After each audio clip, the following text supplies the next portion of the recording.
Welcome to our channel terrace gardening. आज हम आपको इसके बारे में बताने वाले हैं कि टेरेस गार्डनिंग बेसिकली है क्या। आजकल का रिवाज और सिस्टम ये चल पड़ा है कि ज़मीन होती नहीं है तो हम लोग फ्लैट में रहते हैं, तो फ्लैट में जगह थोड़ी होती है। तो टेरेस गार्डनिंग का एक कंप्लीट प्रोस्पेक्ट ये है कि आपके पास सब कुछ होना चाहिए। भगवान को चढ़ाने के लिए फूल होना चाहिए, शोभा के लिए पौधे होने चाहिए जिसमें फूल खिल सके, सब्ज़ी होनी चाहिए, जाड़े की अलग गर्मी की अलग, धनिया होना चाहिए, पुदीना होना चाहिए, मिर्चा होना चाहिए और कुछ ऐसे ऑर्नामेंटल प्लांट होने चाहिए कि जो आपको अभी अपनी बालकनी वगैरह में सजा सकें। तो उसके कहने का मतलब ये हुआ कि कम जगह में ज़्यादा चीज़ें। तो इसके लिए दो चीज़ें होती हैं। गमले में तो बहुत कम चीज़ आती है, तो उसके लिए आजकल ग्रो बैग चले हुए हैं। तो मैंने अपने चैनल के माध्यम से आपको बताया था कि मल्टीपल क्रॉपिंग कैसे करी जाती है एक छोटे से उसमें। तो इसके बारे में हम आपको आज बताएंगे कि कैसे क्या करना है। पूरे सिस्टम में सबसे ज़रूरी चीज़ ये होती है कि आपकी सॉइल की प्रिपरेशन कैसी है। दूसरी चीज़ ये देखना है हमको कि क्या धूप हमारे यहाँ आ रही है, धूप फर्स्ट हाफ में आ रही है या सेकंड हाफ में आ रही है, इसको देखने की आवश्यकता है। तीसरी आवश्यकता ये है कि जो बीज हम डालें तो कहाँ डालें, उसके लिए क्या मेरे पास शेड है, मेरे पास प्रो ट्रे है, मेरे पास बनी हुई खाद है, हमने सही समय पर बीज प्रोक्योर कर लिया है, सही समय पर हमने अपनी जो प्रिपरेशन है वो कर लिया है और सीड हमने डाल दिया है ताकि हमारी नर्सरी तैयार हो जाए और सही समय पे हम अपने पौधे को ग्रो बैग में लगा दें। धन्यवाद। आपने जो हमारी सीरीज़ इस समय चल रही है उसमें आप सब्सक्राइब करें, लाइक करें। इससे फ़ायदा क्या होगा कि हम लोग एक दूसरे का ज्ञानवर्धन कर सकते हैं। टेरेस गार्डनिंग में आपका फिर से स्वागत है। इधर पीछे मैंने कई दिनों से काफ़ी सारे वीडियोस अपलोड किए हैं, तो काफ़ी क्वेरीज आ रही हैं और स्पेशली वो लोग पूछ रहे हैं जो लोग अपने यहाँ टेरेस गार्डनिंग या विंडो और शेड फार्मिंग पहली बार करना चाहते हैं कि मेरे पास जगह कम है और मैं काफ़ी चीज़ें लगाना चाहता हूँ, जैसे आपने लगाया हुआ है, तो मुझे आप कृपया ज्ञान अर्जन करें कि कैसे क्या चीज़ करें। तो इसमें देखिए सबसे बड़ा जो सिलेक्शन है वो है गमले का। जब आप किसी नर्सरी में जाते हैं तो आपको आजकल प्लास्टिक के गमले काफ़ी आदमी को ल्योर कर रहे हैं कि प्लास्टिक के रंगीन गमले ले लिए जाएं। दूसरा क्या होता है, कन्वेंशनल मिट्टी के गमले होते हैं। तीसरा आजकल पॉट कल्चर चला है जिसमें कि ग्रो बैग, मैंने आपको अपने पिछले वीडियो में बताया था कि आप ग्रो बैग लगाएं। और चौथा होता है थर्मोकोल, जिसमें कि आप लगा सकते हैं। तो मेरा अपना मानना यह है कि आप अपना जगह का सिलेक्शन कर लें। और जैसे कि मेरी छत जो है वो कुल मिला के 800 स्क्वायर फीट की छत है और उसमें 300 स्क्वायर फीट में किनारे की तरफ मैंने खाली लगाया है और मैंने मैक्सिमम चीज़ें ग्रो बैग में लगाई हैं। पहले मैं लगाता था पॉट के अंदर में। तो आपको ये डिसाइड करना है कि मुझे क्या सीजनल पौधे लगाने हैं या मुझे ऐसे पौधे लगाने हैं जिसमें धूप कम हो, मैं अपने कमरे के अंदर रख सकूं, अपनी बालकनी में रख सकूं और अपने सीढ़ियों पर रख सकूं। तो आपको सिलेक्शन करना है, मिक्स सिलेक्शन। तो आपको कुछ पौधे जो है वो ऐसे सेलेक्ट करने चाहिए जो साल भर चलते हैं, जैसे डिफेनबेकिया है, इसको आप कर सकते हैं। एग्लोनिमा है, उसको कर सकते हैं। तो इसको क्या होता है कि आपने 4 दिन अंदर रखा और 1 दिन के लिए बाहर निकाल दिया, ये ध्यान रखें। दूसरा आप ये ध्यान रखें कि 2-3 चीज़, एक आप थर्मोकोल ख़रीद लें। थर्मोकोल मेडिसिन शॉप में मिल जाएंगे आपको। और उसमें क्या करना चाहिए आपको कि मिट्टी भरने के बाद उसमें आप एक छोटे थर्मोकोल में आप पालक लगा लें। पालक का बिया आपको 10 रुपये का मिल जाएगा। धनिया आप लगा लें, मेथी लगा लें और पुदीना लगा लें आप। अभी मैं आपको थोड़ी देर में पुदीना के बारे में बताने वाला हूँ कि पुदीना लगता कैसे है। और चौथा, अगर आप सब्ज़ी लगाना चाहते हैं घर में तो आप बिल्कुल परेशान ना हो। जैसे आपको टमाटर लगाना है तो बाज़ार से पका हुआ आप टमाटर लें, उस टमाटर का सीड निकाल लें और उस सीड को फिर प्रोट्रे में बो दें। दूसरा, आप मिर्चा जैसे है, सूखा हुआ मिर्चा है, उसका बिया डाल सकते हैं। घर में धनिया आती है, आप उसको डाल सकते हैं। तो इस तरीके से आप मिक्स चीज़ें करें। तो और अगर साल भर वाला पौधा चाहिए तो उसके लिए भी गुलाब, मैंने पहले बताया था आपको, 2 गमलों में गुलाब रख लें।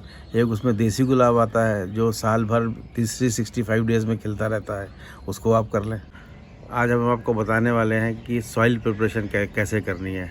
हमने अपने पिछले वीडियोस में आपको बताया है कि सॉइल प्रिपरेशन कैसे होती है, लेकिन वो एक जनरलाइज थिंग थी जिसमें हमने बताया था कि 50% मिट्टी होगी, 40% वर्मी कंपोस्ट होगी और 10% लास्ट ईयर की यूज़ खाद होगी। जब बाज़ार में हम गमला ख़रीदने जाते हैं या ग्रो बैग ख़रीदने जाते हैं तो नर्सरी वाले हमेशा कहते हैं कि आप बाबूजी हमसे मिट्टी ले लीजिए और खाद ले लीजिए। तो मैं मिट्टी के लिए आपका ध्यान आकर्षित करना चाहता हूँ कि कई किस्म की मिट्टी बाज़ार में मिलती है। अक्सर लोग क्या करते हैं कि कहीं की यूज्ड मिट्टी, कहीं से मकान खुदा हुआ है और उसकी मिट्टी ला कर के बोरी में भर के देते हैं, तो ये मिट्टी हमको कतई नहीं लेनी है। दूसरी मिट्टी मिलती है जो तालाब की मिट्टी होती है, ये मिट्टी बहुत अच्छी मानी जाती है और कुछ नर्सरी वाले इसको बेचते हैं ये कह के कि ये तालाब की मिट्टी है। तीसरी मिट्टी मिलती है खेत से, ये जैसा कि आपके घर से 10 किलोमीटर रोड साइड जा रहे हैं तो सरसों के खेत हैं, गेहूं के खेत हैं, वहाँ से आपको मिट्टी मिल सकती है। और चौथी किस्म की मिट्टी मिलती है जहाँ ये शुगर केन की फैक्ट्रीज़ होती हैं, तो वहाँ से जो उसका निकलता है, आउटफ्लो निकलता है, तो वहाँ की मिट्टी होती है। और फिफ्थ किस्म की मिट्टी आजकल अच्छी कंपनियाँ जैसे पार्ले गोल्ड वगैरह है तो उसके नाम से बेचती हैं। तो आपको जो मिट्टी का सिलेक्शन करना है वो ये देखना है कि मिट्टी भुरभुरी होनी चाहिए, बलुई होनी चाहिए और ऊपर से अगर आप पानी डालते हैं तो वो पानी नीचे की तरफ परकुलेट हो जाना चाहिए। ये अच्छी मिट्टी की पहचान है। तो खेतिहर मिट्टी जो होती है वो मिट्टी का आप इस्तेमाल करें।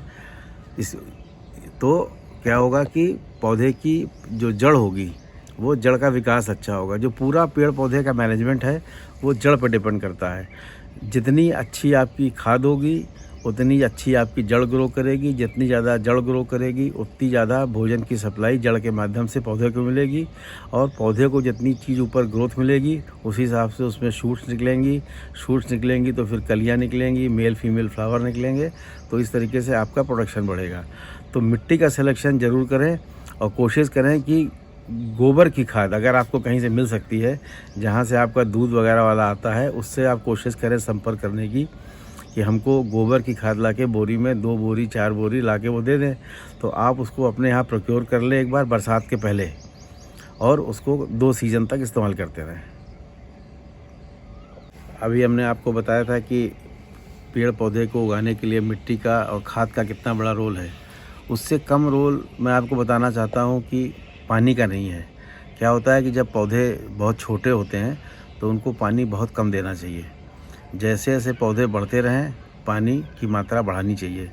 और अच्छे पौधे की पहचान ये है कि अगर आप उसको कम पानी देंगे तो मरेगा नहीं, और अगर आप ज़्यादा पानी देंगे तो सौगी हो जाएगा। और तो सौगी होने से क्या होगा कि उसका प्रॉपर न्यूट्रिशन नहीं बनेगा, जड़ ग्रो नहीं करेगी। अगर जड़ ग्रो नहीं करेगी, नीचे की तरफ नहीं जाएगा तो पौधा नहीं बढ़ेगा। तो इसलिए ये ज़रूर ध्यान रखें। पानी डालने में ये है कि आप 2-3 विधि से पानी डाल सकते हैं। आजकल कन्वेंशनल मेथड है हजारे का, 5 लीटर का हजारा आता है, उसमें आगे की तरफ अटैचमेंट होते हैं। तो हल्के हल्के पानी डालें और पौधे के साइड के चारों तरफ पानी डालें। सेंटर में जैसे पौधा लगा हुआ है तो पौधे के वहाँ पानी नहीं डालना, चारों तरफ आप डालें। कभी एक पौधे को 2 भागों में डिवाइड कर लें। 50% पोर्शन में पानी इधर डालें एक दिन, दूसरे पोर्शन में दूसरी बार डालें। तो जब पानी नीचे रहेगा और खाद में ताकत रहेगी तो जड़ उस तरफ भागेगी। जड़ भागेगी तो पौधा ग्रो करेगा क्योंकि क्लोरोफिल फॉर्मेशन ज़्यादा होगा। तो ये पानी का मैनेजमेंट बहुत ज़रूरी है। पानी कभी धूप में नहीं डालना है। कोशिश करें कि शाम को जब सनसेट होता रहे, सनसेट के समय ख़त्म होते वक्त पानी आप डालें और पानी अर्ली मॉर्निंग में डालें। तो पानी कम से कम 6 से 7 घंटा उसको मिल जाता है पूरा मॉइस्ट होने के लिए और जड़ को ग्रो करने के लिए। पानी को जब पौधे बड़े हो जाएं, 15 दिन 20 दिन के पौधे हो जाएं, तो आप स्प्रे मेथड से आप उसको ऊपर की तरफ से नहला सकते हैं। तो उसमें पानी ऊपर से पत्ती से होता हुआ पानी नीचे की तरफ जाएगा। एक फ़ायदा ये है। दूसरा फ़ायदा ये है कि जो कीड़ों के अटैक छत पे हो जाते हैं, अक्सर माहू लग जाता है, माइट्स आ जाती हैं, तितलियाँ आ जाती हैं, तो जब आप पानी से करते रहेंगे तो उस पर कभी भी वो बैठेगा नहीं। तो इसका ज़रूर ख्याल रखें। तीसरी बात यह है कि जब पौधा छोटा रहे तो डायरेक्टली सनलाइट में नहीं लगाना है उसको। धीरे धीरे बढ़ता रहेगा, पानी की मात्रा बढ़ती रहेगी और धूप की तरफ उसको खिसकाते रहें। आपने अगर हमारे इस चैनल को अभी तक लाइक और सब्सक्राइब नहीं किया है, प्लीज़ लाइक और सब्सक्राइब ज़रूर करें।